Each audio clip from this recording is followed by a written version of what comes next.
Everybody, good afternoon. So my name is Dominique Rouchon, and I'm the Managing Director for Sales, Marketing and Communication at Angeniuex.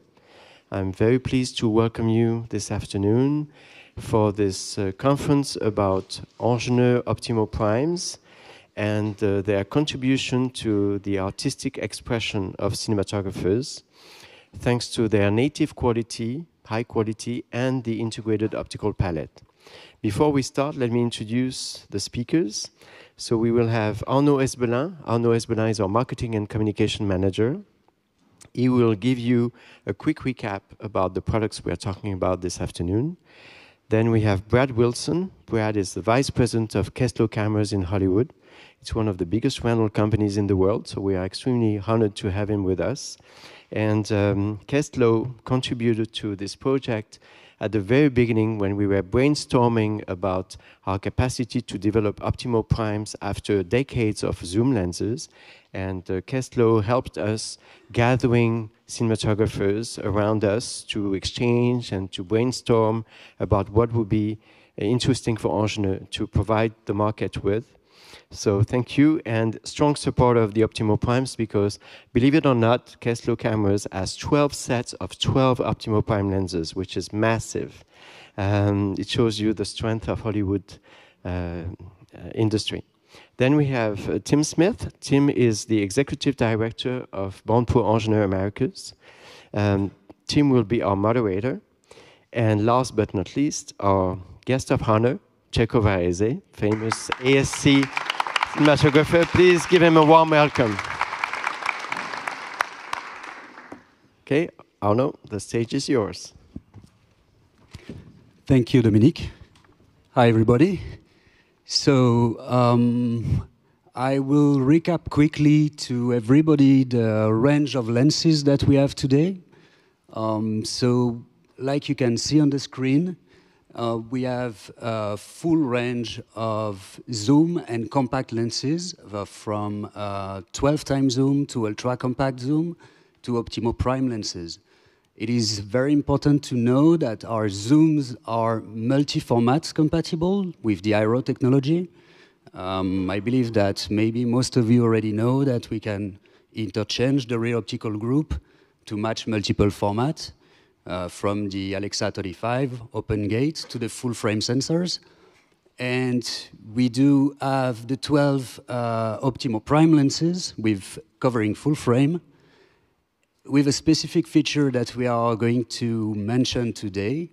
But first, we're going to look at a very quick video presentation.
So we are quickly going to mention a few technical specs about these prime lenses. They are pretty fast, T-stop of T1.8, except from the 18 and the 200 millimeter. We have a very impressive close focus, starting from 1 foot and 2 inches. And it is very important to know as well that 8 out of the 12 lenses have the exact same size and weight, so it's pretty convenient for stabilizers and any application that would require calibration, basically. We are going to talk a bit more about the specificity of these lenses. So here you can see that we have color dots on the screen. we are talking about IOP. IOP stands for Integrated Optical Palette, and IOP gives you the ability to customize the lens from the inside. So the blue dots represent the internal palette. It's an optical element that you can customize to give a specific signature to your lens. The red dots symbolize the iris that you can replace to shape the bokeh and provide a unique signature of your lens. And we finally have the green dot at the back of the lens, which allows you also to screw in and out different filters. The examples of filters and irises present on that image are just examples. We have many possibilities, and this is just to give you a glance of it. The right side of the image represents a toolbox. This toolbox will allow you to dismantle and customize the 12 lenses. Because the 12 prime lenses have the same mechanical architecture, only a tiny set of toolbox help you to customize the lenses. So it's made it easy and convenient for rental and lens technicians to perform the work. And finally, here are some references shot with our Optimo Prime lenses. And I will pass the mic to Tim Smith from now on. Thank you, everyone.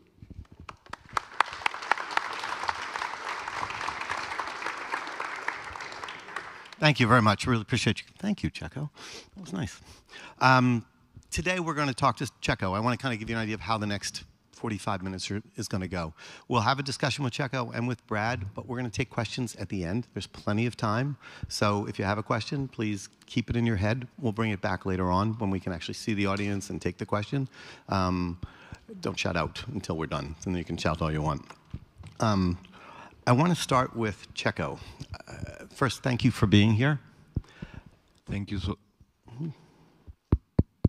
Thank you so much for inviting me and making this possible. It's an honor to be here with you guys.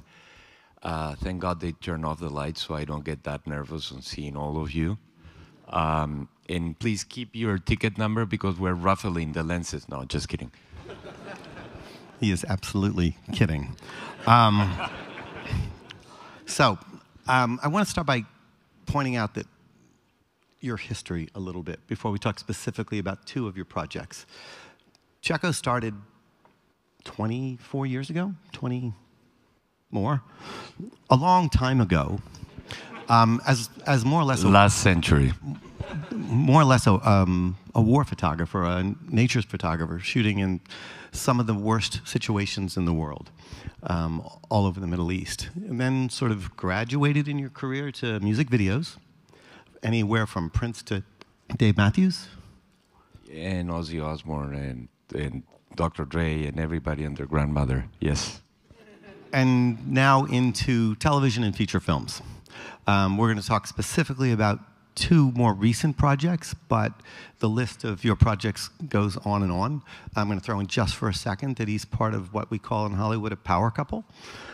His wife is a director who occasionally hires him and occasionally doesn't. But there's sort of this whole family thing going on at this point, which we can talk about later. But he is part of a power couple. I want to start with, since we're doing a lens seminar, when you get a project like Daisy Jones, which we're going to talk about, or Under the Bridge, and you need to make a selection of cameras and lenses, what are you looking for? How do you come to the conclusion that I should use an Angenieux, or I should use something else, or I should use a Sony or an Arri?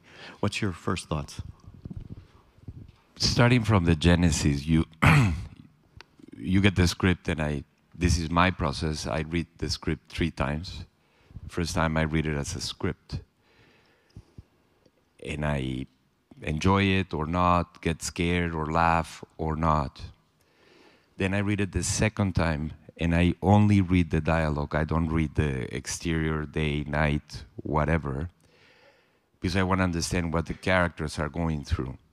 And only the third time I get a little pen, for whoever was born last century, pen is this thing that you use to write on paper as opposed to iPads or whatever, tablets. So I get a pen, a little piece of paper, and I start saying, dark, happy.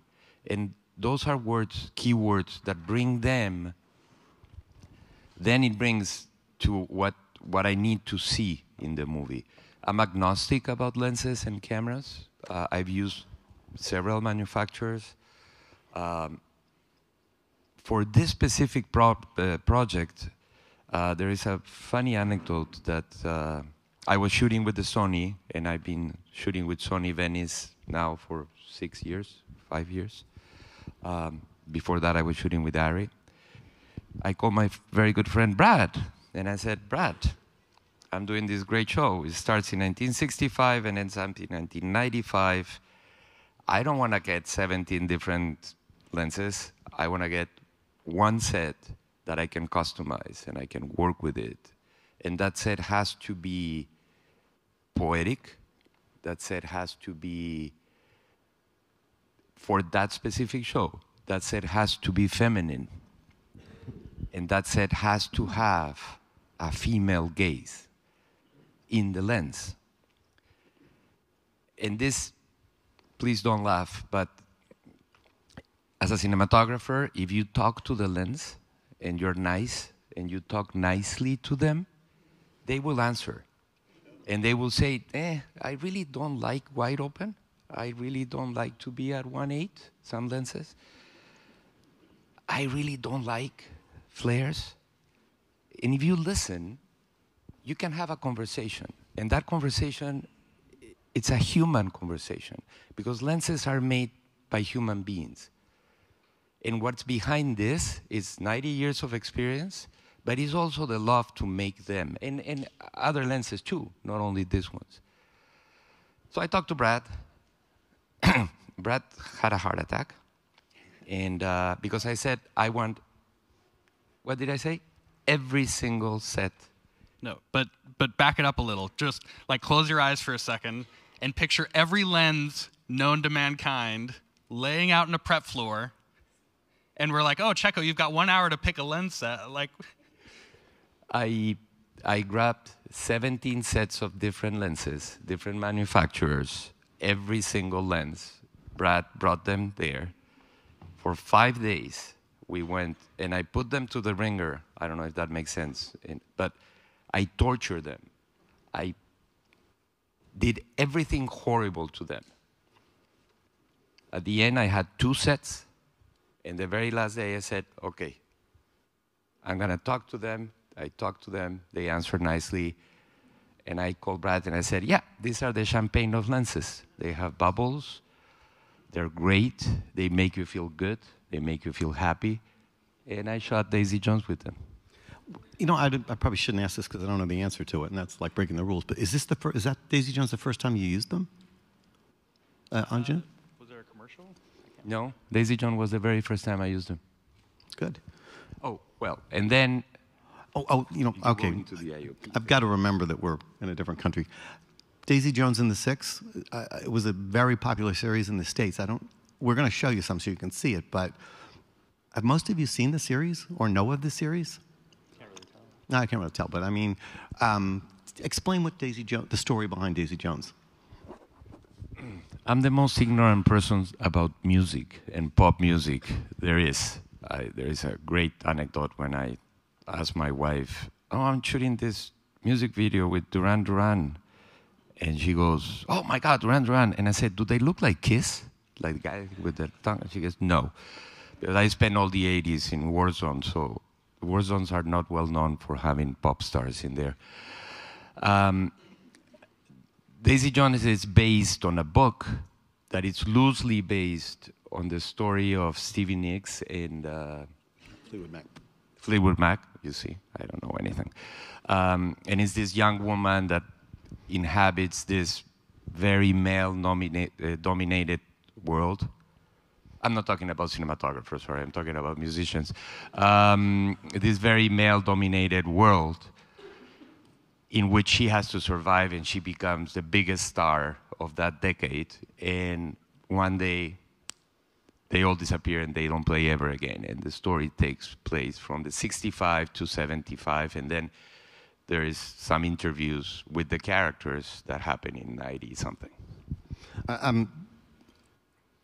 When we heard that you were using those lenses, I watched, or went into the office to watch the first episode, and binged, what, 10 hours of, was it like a 10-hour series? And I watched it in one day, and then bought the album. So I loved it. I truly did.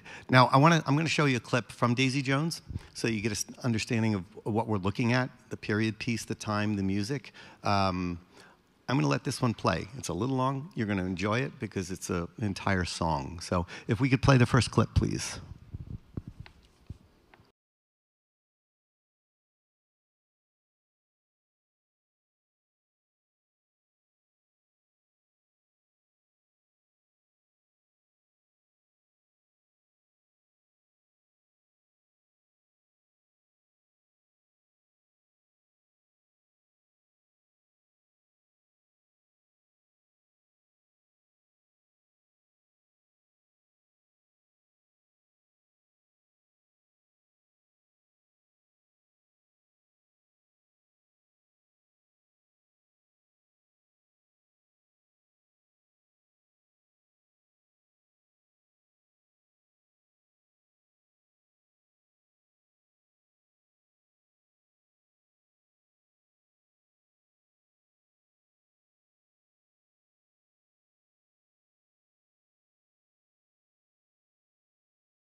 I was telling Tim, Riley Keough, it's the granddaughter of Elvis Presley, and she was born to do this show. And I just said to Tim, I think this show was born to use these lenses. And I don't say it because I'm here. I say it every time I see it, because the flares and the texture and the love that you can see comes from an optic that gives you that. So let's talk about the optic. These are mostly primes, but a combination of Angenieux lenses all across, even our legendary 12 by mixed with the prime systems. That's probably a 12 by shot there. Yes. Right.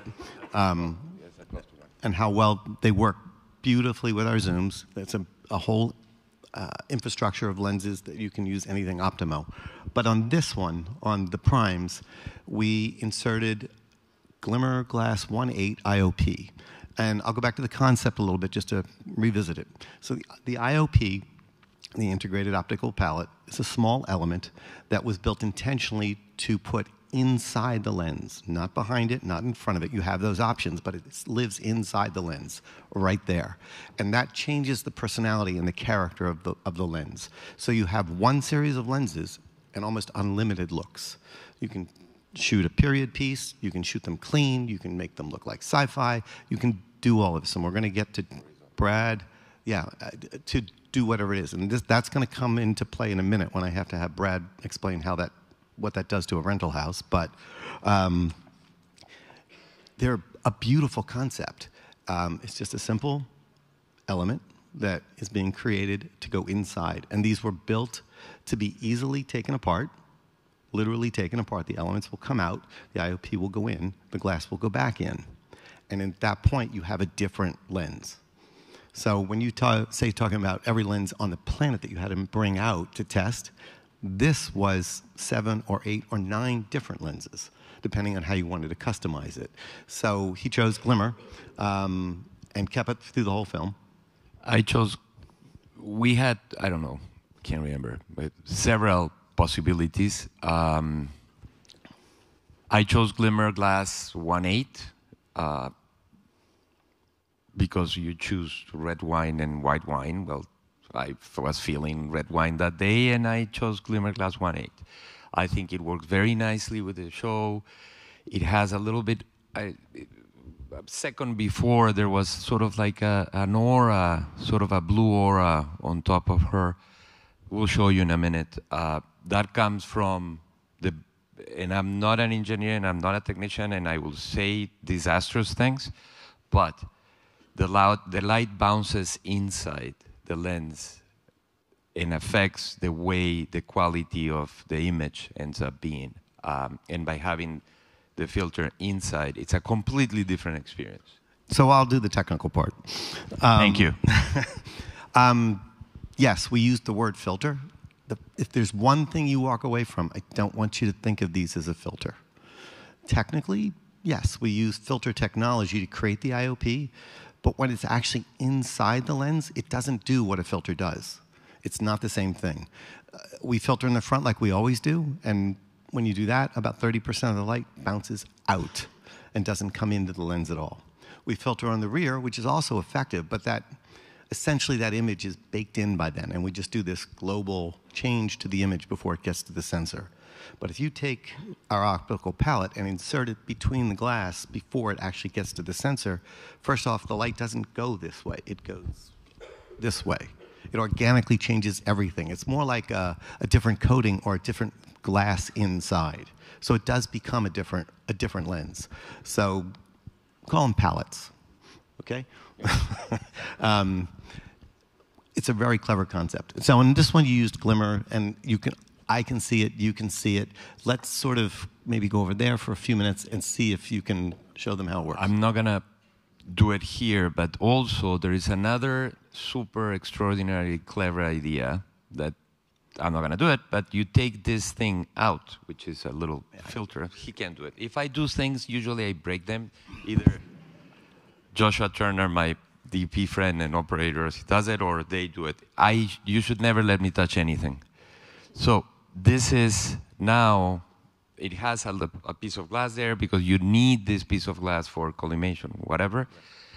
So we took it out, again with the help of my friends to my left, and I put a Fogal stocking, Fogal 709, which is a specific stocking. Stocking meaning pantyhose, whatever, like nylons. Nylons.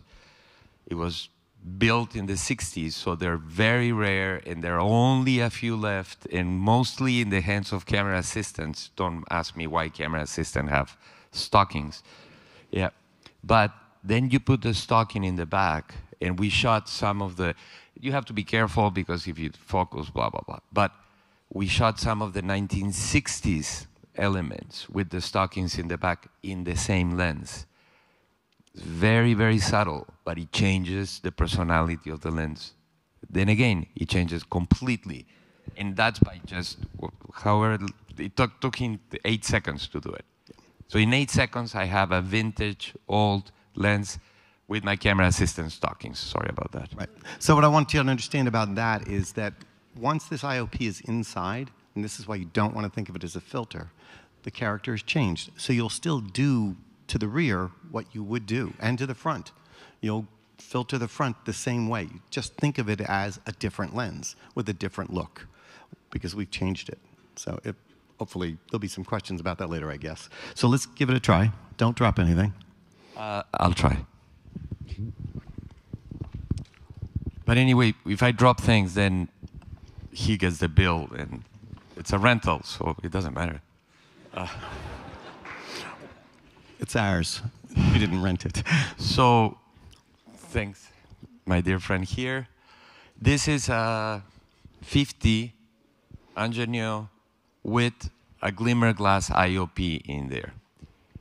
I was about to do this with a flashlight, but the flashlight happens to be very cold, the color. So my friend's up there is going to take one of those lights and turn it on. Yes? Great. Sorry. So you see now, obviously she's overexposed because I'm not lighting for that, but you start seeing the edge of the lens. And now the flare starts coming inside to the left side. And that's a very radical flare, and we just came up with it 38 seconds ago, so it explains, I'm not proud of it. But then, as you can see, it bounces inside the lens, and it's not a filter that it's in front, but it takes the characteristic of the lens. Thank you, you can turn it off. But then if you go there, you see how it rounds the lens itself. It rounds, that monitor's a little washed out, but it rounds and adapts the contexture of the skin and the angles. Sorry, English just lag, and 200 people listening to me. It rounds her complexion. That's what I was looking for. In Daisy Jones, we had 6 characters. In that particular moment, we had 4 cameras. In that concert, 4 cameras, 3 cameras, 5 cameras. Yes, thank you, Brad. 5 cameras. Most of the cameras had primes. 3 of the cameras had zooms. And I had to be able to trust every single one of them to do what I want. So that morning, I went to the lens boxes and started asking permission and forgiveness to the lenses. So they talked back and they said, you'll be okay. So let's try one without the IOP. This one has an 8 glimmer glass. Can we put the 50 without the IOP? And then again, Josh, do you want to put it? Josh, if you could help, I'd greatly appreciate I don't do that. You doing it.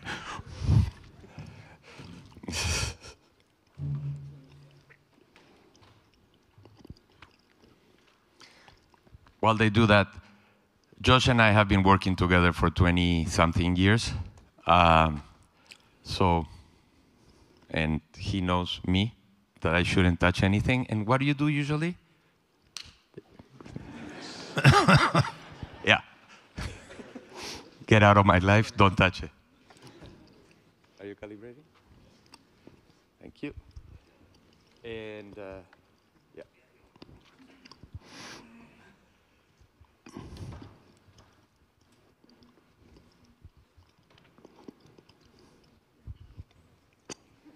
And we're okay. So, generally speaking, this is the same lens without the filter in the middle, with the IOP.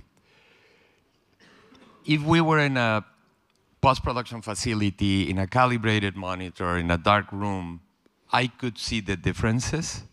Right here, it's not easy to see the difference, but you'll see the difference in the flare or the... do me a favor, could you give me that light again? Yeah, thank you. So the flare is different. It's very subjective and it's very subtle, but the flare is different because right now, by this point, I had a deeper, bluer, warmer something. And in this case, I don't anymore, and I just have a regular flare. So that's why, thank you. That's why for Daisy Jones, in particular, I was in love with the concept because this is rock and roll. So I had 300 of those pointing at the actual camera constantly, and I had to trust a set of lenses that would do that and would receive the flare, embrace it, but at the same time not wash the image of this. So that was the reason. So one of the questions I want to ask you, though, is because you'd mentioned how many lenses. What do you typically, how many lenses do you need to, how many lenses were on Daisy Jones, total?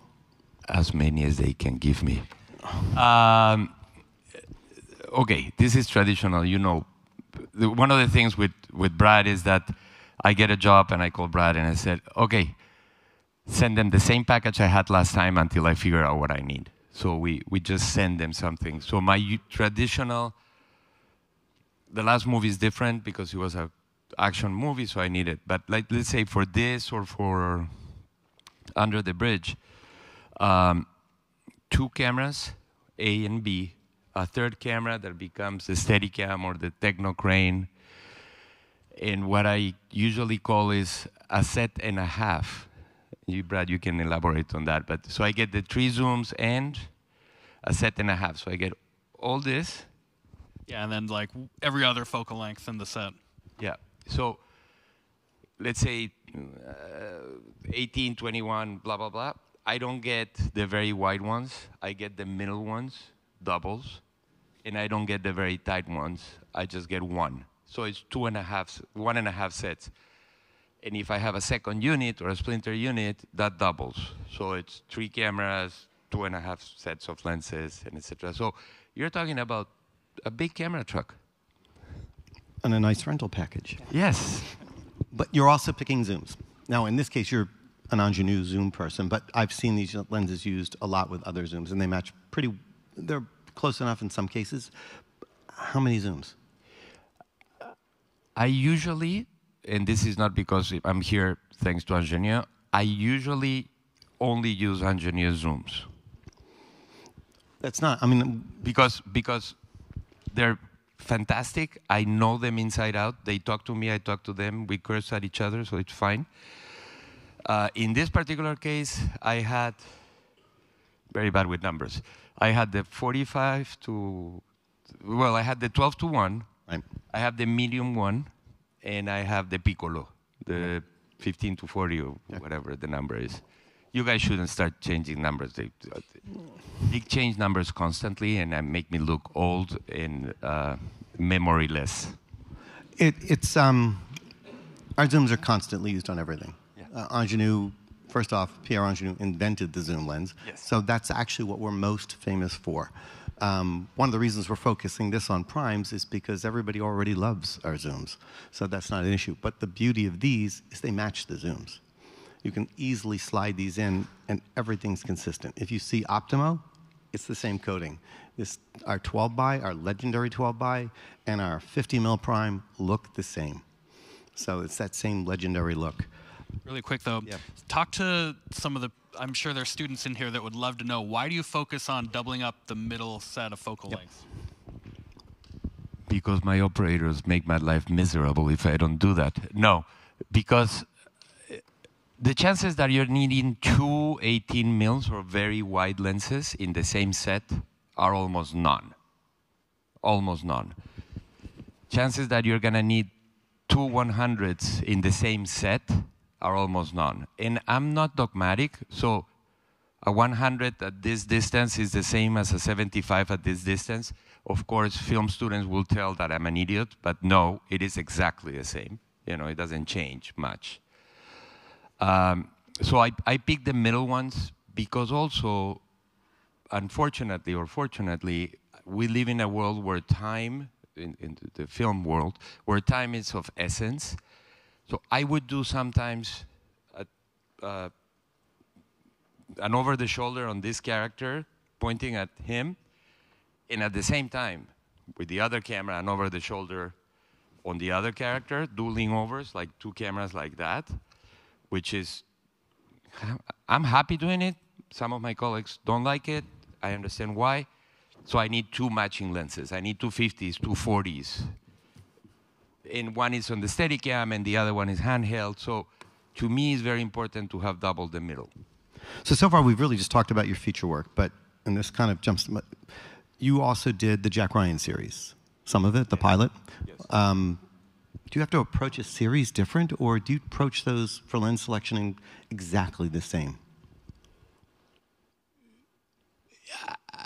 I would say, unless, like the last movie I did, for example, it was a G20, it was an action movie, it was in South Africa, it was a different movie. I needed many more zooms because it's action and people are running around and shooting at each other. So I had 3 12-to-1s or 4 12-to-1s. I think I have all the 12-to-1s from South Africa plus some from you. But I only had a set and a half of primes because I knew I wouldn't need more. In a series, my traditional package is 3 zooms, 1.5 set of primes, and 3 cameras. Is there a, when I say a series, it's no longer one of those TV series where you have 8 days an episode or 9 days an episode. I mean, Jack Ryan was a movie. It's 3 times longer than a movie. It's an 8-hour freaking movie, yes. So that, but you still have, so it is a film. It's 3 films, but yeah. It has become, first of all, movies nowadays, unfortunately, are shown in these things more than anything else. You can talk to a couple of very well-known actors that push for their movie to be in theaters, and the studio said no, and they ended up in this or in this or in this. So a series, I think we should stop saying television and movies. Yeah. I think we should say something else. You guys should come up with a clever name, because it's not television. It's, what is it? It's this 8-hour thingy. It's still narrative storytelling. Yeah, it's storytelling. So, and the budgets are big or small, but are big or small depending on the stories. And I just did it. Well, this Daisy Jones was 10 episodes. 10 episodes. That's 120, whatever. That's 10 episodes. It's 100 hours. And the budget was quite remarkably generous. You know, I don't want to go into details because it's not my place, but I think they spend more than in a large movie. 10 million an episode. So that's a lot to handle. Just Checco alone is a lot to handle. In the best possible way. In the best possible way. How do you approach it? Whether it's Checco or not, when a DP has a film, and Kessler is their choice, and then they call you, and you set up a time for them to show up. What happens between the time you set and the time they arrive? What are you doing to get this process going?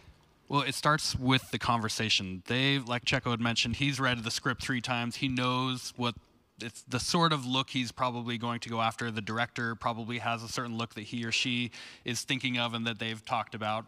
And so there are certain parameters that they'll start bringing up in the conversation. I want this kind of effect, or I want this, I want anamorphic or spherical, and that will start to lead that conversation, and then you start narrowing down from the whole list of all lenses that humans have ever made, like I'd mentioned before, down to a couple sets of certain lenses that fit those characteristics, and then maybe a couple little oddball lenses that they may not have thought of to throw in there just to give them something else to consider. But then also, especially for Daisy Jones, you know, he wanted something more vintage, but a lot of these vintage lens sets are limited in the number of focal lengths, and that's where the Optimo Primes really came in, because you have 12 lenses to choose from. Like a set of K35s, beautiful lens, but you have 5 focal lengths. that's sometimes not enough to achieve all the... And none of them look like the other one. Yeah, well, that too. And so, yeah, you have, and so coming down to when the lens, between that conversation and the test, it's pulling out all the lenses, getting it all ready, getting the camera set up, having an idea of, okay, here's a certain lighting setup that will just tentatively, I mean, it's not going to be what they're going to necessarily be shooting. For a rental house, we're just going to do a little mock-up. But then, yeah, you have a couple cameras if they haven't picked the specific camera, and then these multiple sets of lenses, and then just let them go at it. You know, whether it's inside, outside, maybe they need some exterior shots, shooting trees, light through trees, things like that. All right, so the DP tells you all that, and so you come to the conclusion that, like in Daisy Jones, it's a period piece, 3 different period pieces actually, because it's done in different decades. Do you then have some internal discussion to say, especially when it comes to these, I need to show him a clean lens, but I also want to show him something maybe with glimmer, or something with a blue streak, or something with any of the multiple options that we can create on this. How do you, is that a creative decision that you make and say, let's bring all these out and see where it goes? Do you have to bring out every shoe in the back and try them all on before they can buy a pair? Depends. Hopefully not, but hopefully, yeah. So for, yeah. With the IOPs, yeah, because we have a depth of inventory, we can have multiple focal lengths to show him, here's a clean, here's an 1/8 glimmer glass, here's the black pro mist, here's, you know, the uncoated or things, you know, and then also putting the foie gras on the back, the net, and things like that. Having those options so he can look at a 40 mil, 4 different 40 mils that have different IOPs or different looks in each stuff, so he can see the exact same lighting set, hurry and put another 40 mil, another 40 mil, and then know, okay, this is that look for that IOP. That's not necessarily for this project, but this one, okay, that's the one I'm going to gravitate toward. Okay. I need your help on this because I don't know enough. But one of the issues I find, not issues, one of the things I encounter multiple times is, oh, I want to use the same lenses they used in Apocalypse Now. Okay. Those were very old. Are you sure? Yeah, I want the same look. Well, Apocalypse Now was shot in film. It was shot in Southeast Asia. They were doing drugs constantly. I don't do drugs anymore. I'm not going to go to Southeast Asia. This happens in the back lot of Paramount or whatever. And those lenses were designed for a specific emulsion of, not specific, but for a physical thing going up and down. If you open this, there is no film in there. There is a chip that looks like this, but more expensive and bigger. So these lenses, I believe, so a vintage, first of all, what is vintage? For my daughter that is 17, vintage is 2017, 2018. That's vintage. Oh my God, you have a vintage phone. But I mean, for me, vintage is 1940s. You know, for half of you guys, vintage is 1998. So vintage is the wrong word to use in our business. But if you want to recreate an era, I'm of the opinion of, I want all the lenses to look alike with each other. You know, if you get a vintage lens, one is out of focus on the left, the other one is fucked up on the right. Sorry, beep. So these guys are designed yesterday. The big thing with vintage is, as a manufacturer, that's a tough thing for us to chase because everybody has their own version of what vintage is. The coatings could have changed from one generation to another, so one is a little more orange, one's a little more yellow, and which one? And they used to clean it with like sandpaper, you know. So it's like, what coating are you talking? Yeah, what coating are you talking about? Most vintage lenses have a lead content in them that's no longer legal to put in a glass. In some countries. In all the, pretty much every, well, in all, yeah, in some countries, I guess.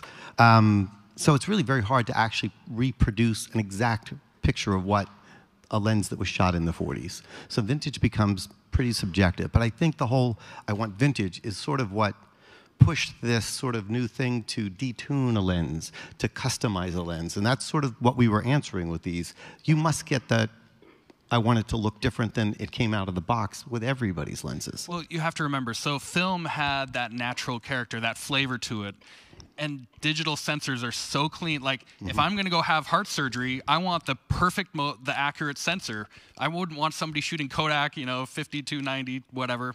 Don't ask me about film stocks. Ask Checco. Vintage. Yeah. And so what cinematographers want to do a lot of times is try to soften up that really harsh sensor. And so that's why they're looking for older lenses or finding modern, beautiful lenses that you can sort of detune, like you said, with the IOPs. Sort of the approach that we have, I think, at Angenieux is they're not looking to make a perfect lens. We're looking to make an artistic lens. We're looking to make a lens that isn't an exact reproduction of what you're aiming at. And there are a lot of lenses out there. There are some lenses out there that I consider to be perfect. And you put them on a lens chart, and they're perfect. And as soon as somebody makes a movie about a lens chart, they're the appropriate lens. You point them at...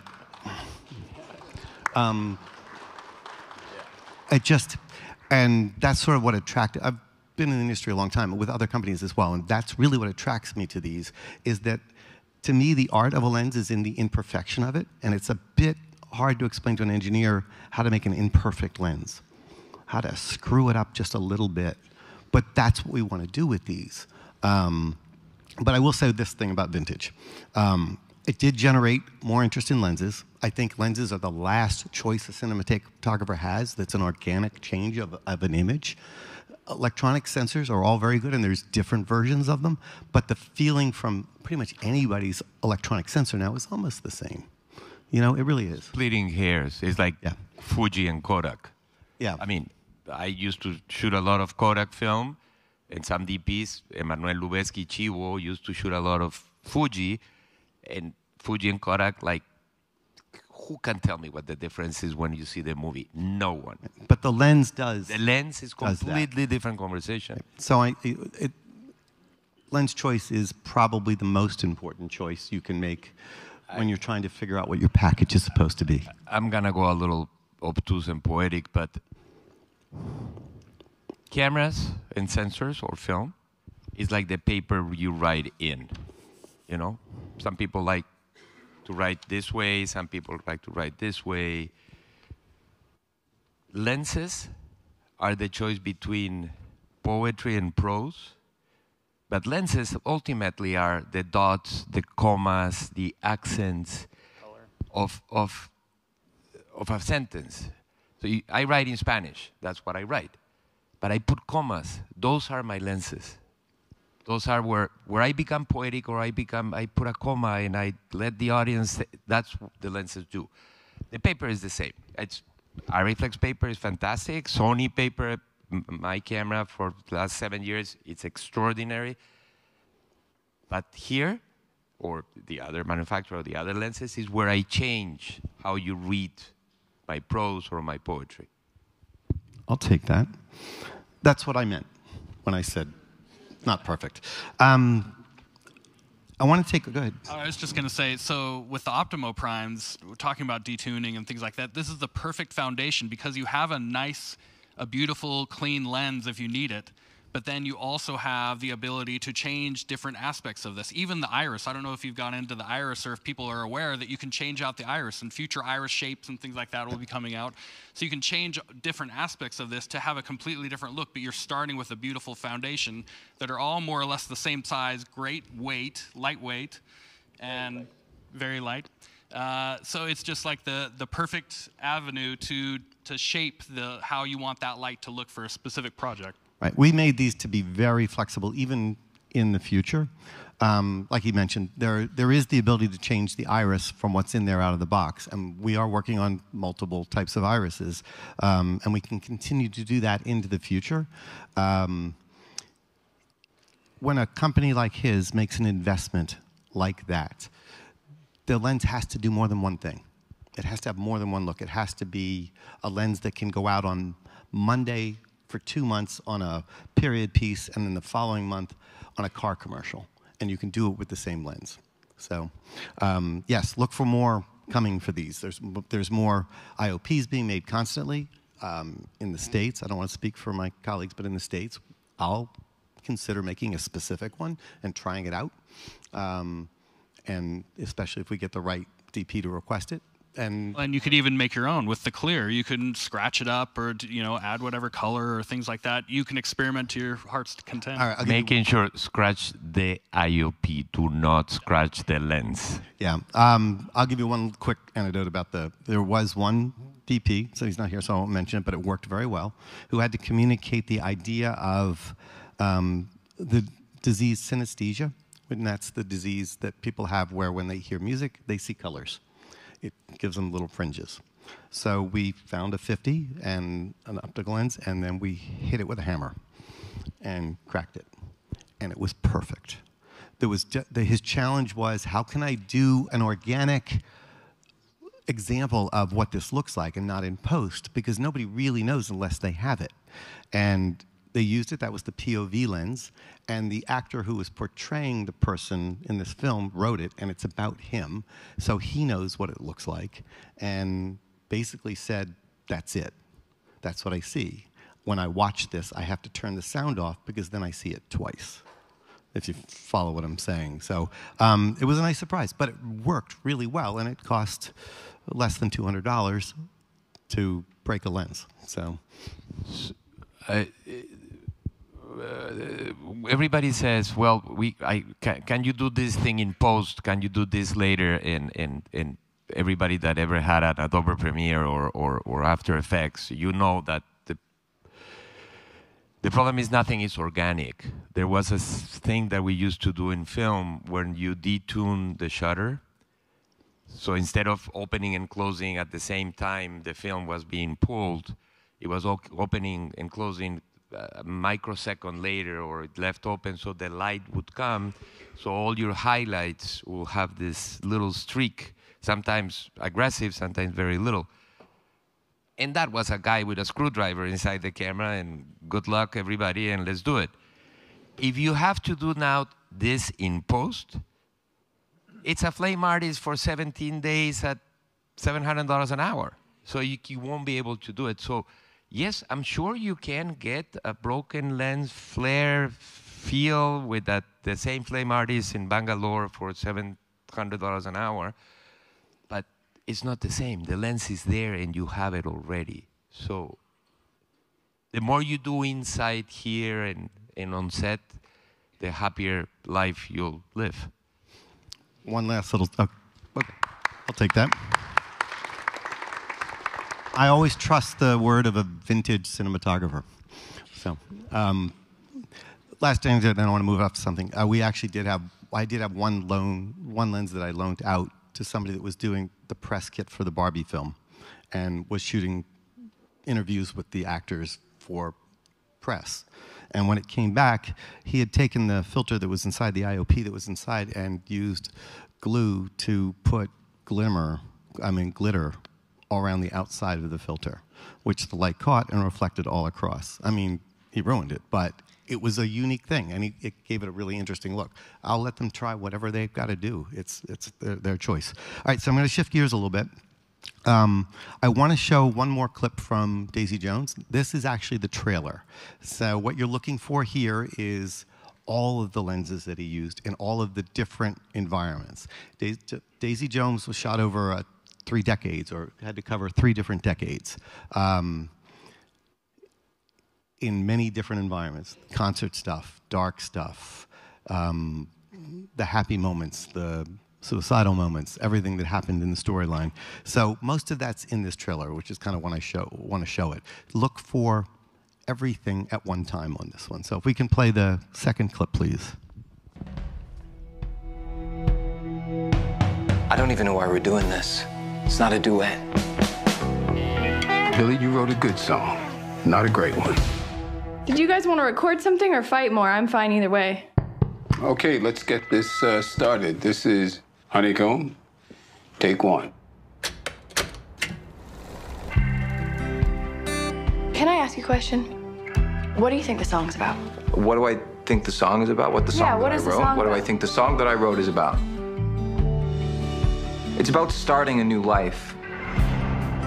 I don't know who I am. It's about dreaming of something different. Baby, baby, baby. Do you know who you are? Don't stop.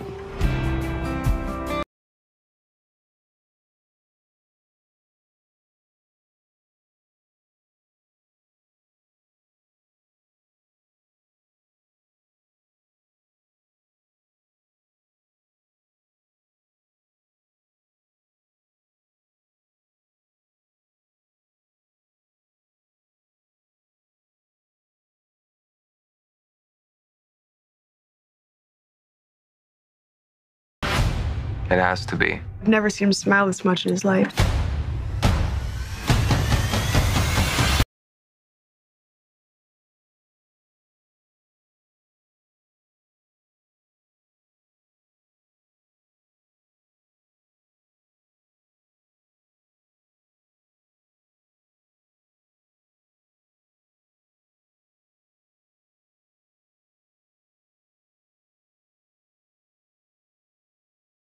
I know. Well, if you ever do, that is when this ends.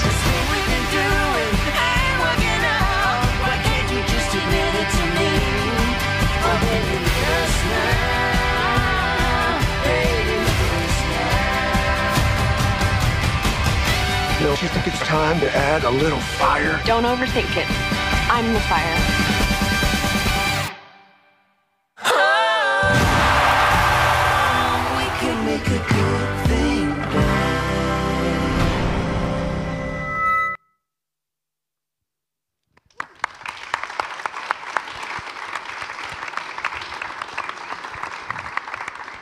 I'm going to move to Under the Bridge in a second, but he did such a good job on this that in the States at least, they want that band to tour. Those actors didn't play. I mean, she can sing, but the other ones weren't musicians except one. And they learned how to play those instruments, and those concerts are live. So that's just the fact that there's this demand for a tour that would sell out. Yeah, it was great. Looking at it, I get tired because, oh my God, yes. Yeah. I mean, if it hadn't been done well, the demand wouldn't be there. All right, so now I want to move to Under the Bridge. Which, very happy story. Oh my God, yeah. It's dark on every level. Physically dark, emotionally dark, and you still use the same lenses. So everything you just said doesn't make sense to me anymore. Well, because I speak in Spanish, so that's why. When I chose these lenses with, believe it or not, the same glimmer glass for a very dark story, I knew I had to use, in this particular case, I knew I had to use the Sony Venice because there is no Sony friends here. I pushed the camera to 6500 ASA, shh, don't tell anyone. And it still looked great because it was called Under the Bridge. And there was no light. There is nothing in there. It's like a freaking horrible place where a girl gets killed. So I knew I needed that camera. But I also knew that I needed a set of lenses in this particular case that would make me love the characters. So I took what I learned from Daisy Jones and the Six, and I extrapolated in a horrific murder mystery thing that happens at night, but I knew that these young ladies will look amazing, and I just took a gamble. I did watch the entire series, not on one shot because it is a tough watch. I highly recommend it. I'm going to show you the clip now so you get a sense of how different, before you forget what Daisy looked like, how different the look of this film is. But remember, it's the same lenses. So let's go ahead and roll the third clip, please. There's danger everywhere. But danger had never looked quite like this before. This girl, Rena Vert, she's been missing for 3 days. That night, I saw something. What happened under the bridge? Can you keep a secret? You don't step foot in Victoria in 10 years? You just show up in the middle of my homicide investigation? I'm writing a book. People will tell me things they're not going to tell you. Girls are always missing. Big girls is what the cops call us. Like the lighters. Why do they call you that? Because we're disposable.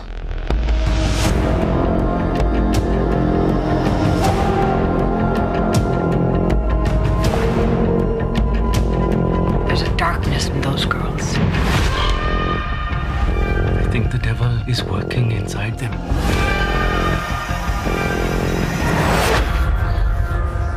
Can't be.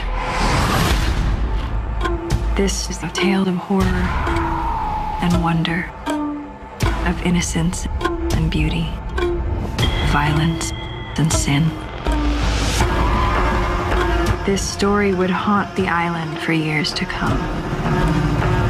It forever changed a fact that young girls were the ones we were supposed to protect.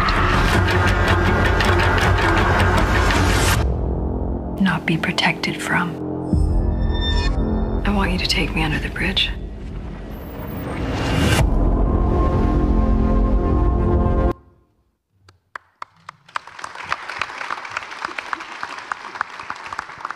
You really couldn't have two clips that could be possibly any different than those two.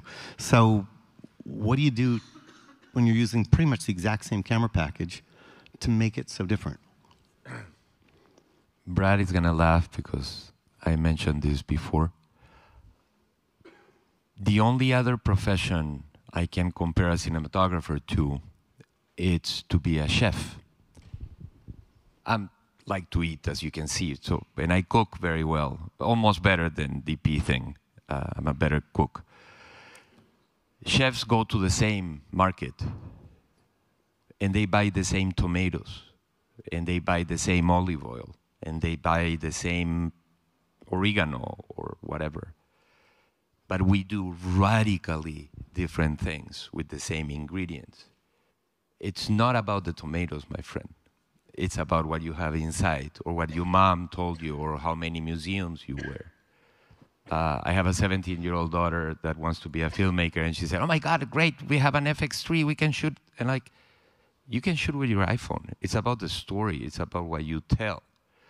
In this particular case, the tomatoes became a different sauce. It wasn't bolognese, it was more like a matriciana. But it's not about the tomatoes, it's about the chef. So that was a different spirit, and it worked out very well. I'm going to have a different answer. Yes, of course. Because I got that, but I can't say that. No, you can't. I mean, I can feel it. I get what you're doing. But I think I saw you leaning much more on the middle of the focal lengths than this. I don't see as much 12 by, I don't see as much zoom, but I still see the same lenses. You're right. You're right. Completely, 100% right. I had the zooms. Mm-hmm. I probably never used them. But they still matched. Yeah. Yeah, but I think I can see 5 in the middle primes as 90% of that clip, maybe more. We used the 40. Like 24 to... Yeah, the 21 and the 40 were constantly the lens, and close and intimate, and also without distortion. One thing I wanted to mention before I forget, unfortunately or fortunately, nowadays we do a lot of things in visual effects, or everybody's in love with this thing, the volume and etc. These lenses have LDS, flash eye. Yeah, for metadata. Yep. Yeah, metadata. Flash eye, yep. So you plug in something and that, whatever. He'll explain it better than me. I don't know what it does, but it's okay, it's great. But also, this lens, if I get another one of, if I get his brother or sister, it will look exactly the same. Mm-hmm. So when you're doing visual effects and the visual effects guy happens to come tomorrow and I'm not going to give him my lens, but it's exactly the same lens. Try to do that with the Apocalypse Now lenses. Yeah. No metadata. Yeah. We conform to the metadata standard that the industry uses essentially on everything, the Cook Eye system, which was adopted a few years back. And not only do you have the ability to connect with a pin on certain cameras, the pin connection in the camera, all the cameras will talk to the lenses. That information will be embedded with your clip as well. But if you are using a camera that doesn't have that internal reading, there's a way to deal with that as well. So they're very flexible that way. All right, Brad. You have a lot of these lenses. How many, other than his projects, how much stuff is, are there other projects? Oh, absolutely, yeah. I mean, constantly going out. How often do they go out without an IOP? Clean out of the box. I mean, you do get those, but a lot of people love adding their own little characteristics to it. And so you're going to get people that want to experiment and try a black pro mist or a black frost or a glimmer glass or something like that. So it's more on the rare side that it's just a clean, non-IOP, but they do go out that way. That wasn't the answer I thought I was going to get. I think there's a lot of cinematographers looking to sort of create a signature look, but I think commercials and things like that, maybe that's it. Interesting, okay. Because you do more work with these than anybody in the world, so that's clear. I'm going to make a note of that as well. People too many options, and they're going to keep experimenting. Yeah, let's talk about, before we go to the Q&A, let's talk about the options. How problematic is all these options for you? That's not problematic. I mean, people aren't wanting to look at all 20 IOPs, luckily, so except, maybe one, but... Great. All right, so we're right on schedule, timing-wise. If we could go ahead and bring the house lights up, and I'm going to ask you to talk for a while. Do we have mic runners? Great. So we'll take questions. We still have some time, so don't rush it, but let's, while they're looking for this, somebody give me a hand. We'll start with questions that way. I have a question for you guys. How many directors are here? Directors. How many DPs? Wow. That's the right audience. How many people have also shot on Optimo Primes? Really? Please talk to me after you're done. Why? Wow. Great. That's really. How many people have shot with Angeniuex zooms? Yeah, that's you get it. That's sort of a given. That's sort of a given. Okay. Yes, sir. So in terms of technical part, it's my question mainly, which is, I've seen the primes before, but my main question is, for example, if in terms of interchangeable IOP, is it possible just to do it on actual set? Do we have one? Or is the possibility to be training for first ACs or technical parts? It is not hard to do. It is not hard to learn, and I think he would kill you. Would you let them change an IOP on set? We would highly recommend they don't. Yeah. You would really want it to be in a controlled space. I mean, if you're out in the desert and you start doing that, you're going to also add more character, as in sand particulates and things like that. But maybe that's what you want. A rental house is not going to be pleased when that lens comes back, though, that way. It is not a real challenge to do it. It's very easy to train a rental house to do that. I would say you don't need a clean room, but you need a room that's clean.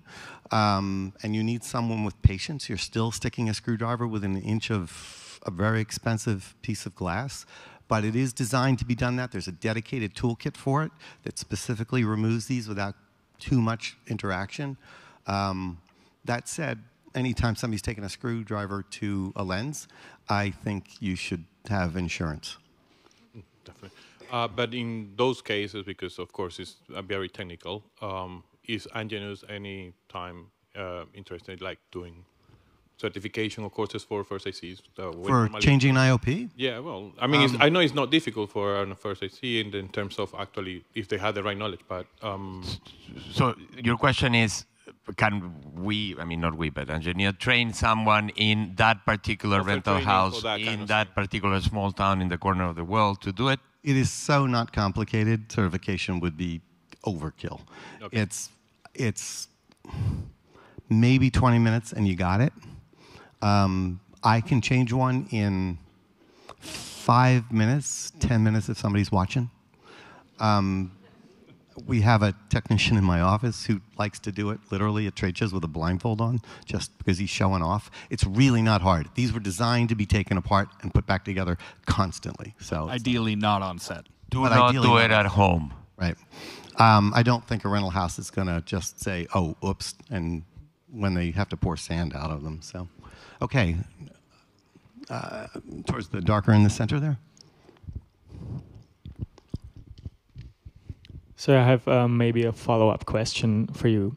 And is there, so if it's that simple, it's the design of the whole ability to change it. Whenever you like dismantle the lens and you put things back, there's always some necessity for like collimating the lens elements and everything. This is not the case. No, there's no shimming, no collimating. It was designed very specifically to go back and forth. It was designed to do this. So if we couldn't have designed it that way, we couldn't have done this. Yep. If taking it apart meant putting it 2 days to put it back together and it didn't. Detuning a lens is easy. Tuning it is hard. These are not designed for that. They go back together. If it doesn't go back together, you screwed it up. As long as that last screw's in, you did it right. So, all right. You basically always work from the front of the lens, so you don't take any risk to mess with the flange. All optical alignments is done the same way, and you have index marks to place your optical group backs the way it was. So you can't basically get it wrong. Even though you try to do it on purpose, you won't be able to do it. And the lens block is one piece. Yeah, it's all contained in one. When it comes out, they all come out at the same time. It's not like you're laying glass around and trying to put it back in the same spot. Yes, we'll go here. I'll get over there, I promise. Hi. Did you experiment with double diffusion, like back and front? And did you also test with the polarizer in front? Does that do something with the internal diffusion? So did you do, sorry, I'll do it again. Did you experiment with putting glimmer inside and another diffusion in the front? Was it too much? So mixing internal with... Yeah, mixing internal and external. I think we did it once by mistake and I hated it. No, I didn't. And no, I didn't. I mean, of course you can. What we did is put the diffusion in the back and the IOP. And just to make sure, the zooms do not come with a IOP. We all know that. They have to come with one element for the path purpose, but it's clear. But no, what I'm saying is, we did put the glimmer glass in front of the zooms to match more that feeling. Okay. And match is not the right word. To get in same texture. Yes. Yeah. And the simpler answer, I think, too, is once there's an IOP inside, forget about it.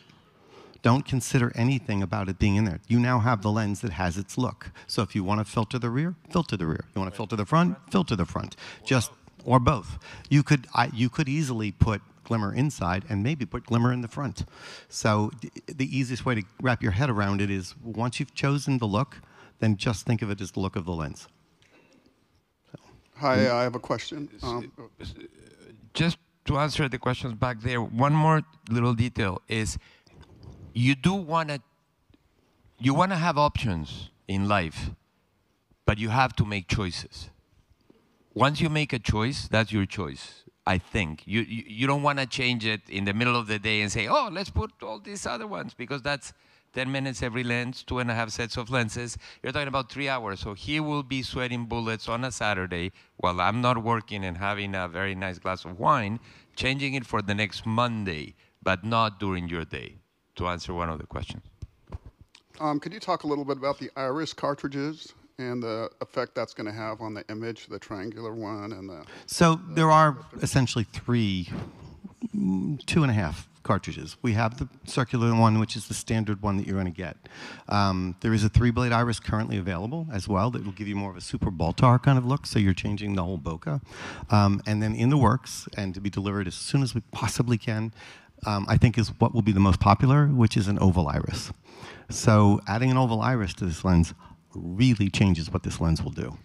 Now, everything we said about internal IOPs is the same, but now you're doing it with an oval iris. So you're getting a phomorphic effect, if that's a real word, out of this type of a lens.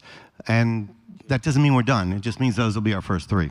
So it changes the whole bokeh, but it also changes the whole feel of that actual image. The changing of the iris is the most dramatic thing you can do to this, but it's as easy as changing an IOP. So it's the same toolkit, it's one more step.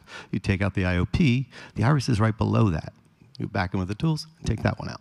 Because it's the one place where the light isn't bouncing around necessarily. It's you're changing the direction of the light and how much light is coming through. And so, yeah, that's why it's changing so drastically. Yep. On this side, because I keep looking this way. Anyone over here that I can reach to? Okay, you get another chance in the back there. Hello. When you change these cartridges, does it affect transmission of light? Does it change the t-stop? No. No. Adding, that was actually hard for me to wrap my head around when I first started, but even changing the IOP does not actually change any of the MTF of the lens at all.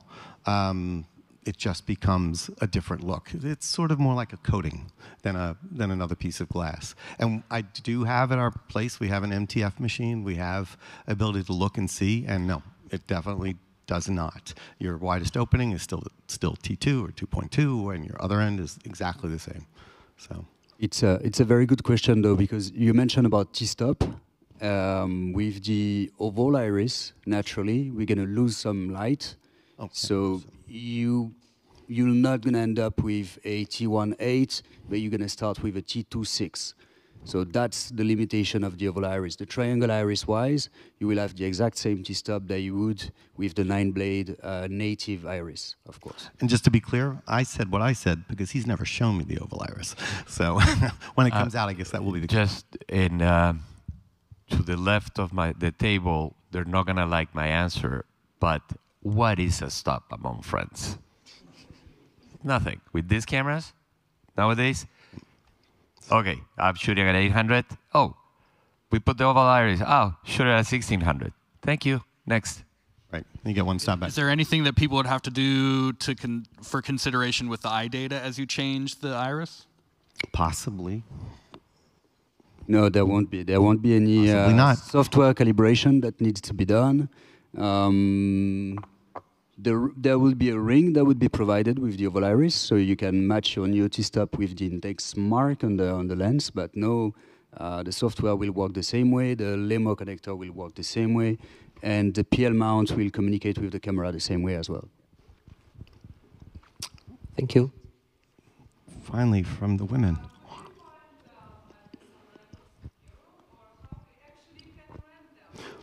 Any rental houses in Europe? Yeah, you that can would be Dominique. These lenses are all around the world, so you can definitely rent them in Europe, in Asia, Pacific, in the US, in the Americas. So if you're in Argentina or in the Netherlands or in Germany or in the US or in Canada, they are everywhere. So you can definitely find them. They do exist in every major rental house at this point. These lenses are maybe new to you, but they're not actually new to everybody else.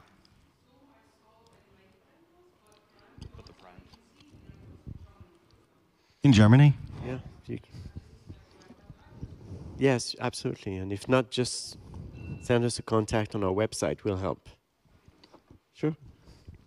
I was just going to comment, if you haven't had an opportunity to see the IOPs in action, like there's a website on BandPros, like a site on BandPro where you can dial in the IOP and the rear IOP and see what different tunings and different flavors look like. You can have like the glimmer glass in the middle and a net on the back or something like that, and you can watch 2 different YouTube videos, like, comparing each other against. Right, there is a company in the United States called BandPro, which is a company that I work for. And we created a very extensive combination. So you'll be able to go side by side and say, I want to see clean, and I want to see it with this. I want to see it with this and this. And you can compare pretty much all of them. But what I did learn from that, it's almost impossible to do every possible combination. So we did as many as we could, but it just keeps on going. So yes, if you want to go look at bandpro.com, you can click through the pages, get to the Angeniuex section, and it'll bring up a live video on side-by-side comparison. Same on the Angeniuex website. You go to the IOP section. It says IOP Gallery. You click on that, and you have a direct bridge to the BandPro Angeniuex Americas website. Yeah, and that's actually the easiest way before you show up at the rental house to narrow it down a little bit. Have an idea of what it's going to look like. Right. You definitely don't want to go in there blind. It's just not fair to a rental house to go in and spend 3 days testing every possible option.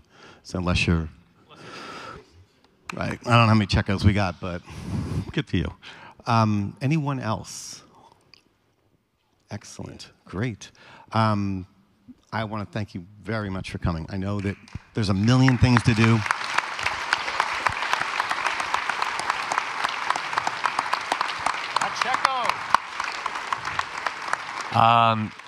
If anybody later finds me in a corner and have more questions, he'll sign more than happy. if you like, more than happy to talk to you guys, because believe it or not, I'll learn more from your questions than what I'm going to answer. So please.